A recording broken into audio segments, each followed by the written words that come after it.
Sino ang tulad ko nagkikrave sa long silog? Go, go, go! Magluto tayo ngayon! Kayo ba mga Mami Mars ko? Paano kayo magluto ng longganisa? Ako kasi ganito mga Mami Mars ko. Diretso na siya sa kawali, naglagay lang ako ng tubig and then yun na yun mga Mami Mars ko. Anyway, sweet longganisa ang gamit ko. Sa water mga Mami Mars ko, maglagay lang tayo ng 1 cup. And then hayaan lang natin siyang kumulo ng kumulo. Hanggang sa matuyuan mga Mami Mars ko at kusa na yang magmantika. Kaya hindi na natin talaga kailangan maglagay pa ng mantika dyan. Pero once na natuyuan na yan mga Mami Mars ko, dapat consistent na rin natin siyang hinahalo. Since sweet longganisa nga ito, madaling masusunog yung nilalabas niyang sugar. Merong ibang nagluluto ng longganisa mga Mami Mars ko na dinediretso na nila sa mainit na mantika yung longganisa. Wala naman din talagang problema doon. Ako mas gusto ko lang talaga mga Mami Mars ko na nilalagay muna siya sa tubig para hindi na ako mag-a-add ng mantika at the same time lutong-luto yung longganisang isa-serve natin or kakainin natin. At dahil dyan mga Mami Mars ko, hayang pinagprituhan natin ng longganisa, pagsasangagan natin yan ng kanin. Ewan ko ba mga Mami Mars ko, napakasarap talagang pagsangagan ng kanin, yung pinagprituhan ng longganisa, napaka-flavorful. Kami dito sa bahay, once na naglongganisa talaga kami, matik meron din talaga yang sinangag.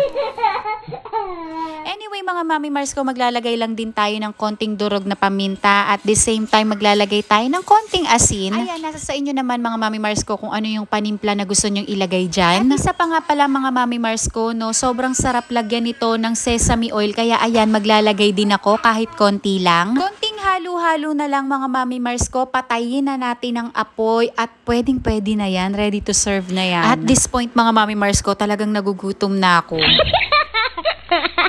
At hindi natin matatawag ng long silog yan mga Mami Mars ko kung walang itlog. Kaya ayan, magpiprito din ako ng isang pirasong itlog. Lagyan lang natin siya mga Mami Mars ko ng konting asin at konting paminta. Sa itlog naman mga Mare, yan ang gusto ko, yung medyo crispy-crispy yung mga gilid-gilid niya, ganon. Pero gusto ko yung pinaka-yellow niya, yung hindi sobrang lutong-luto. Actually mga Mami Mars ko, nung nakaraan pa talaga ako nagkikrave nito. And then naisip ko nga, nagawan ko na din to ng video para at least idamay ko na kayo.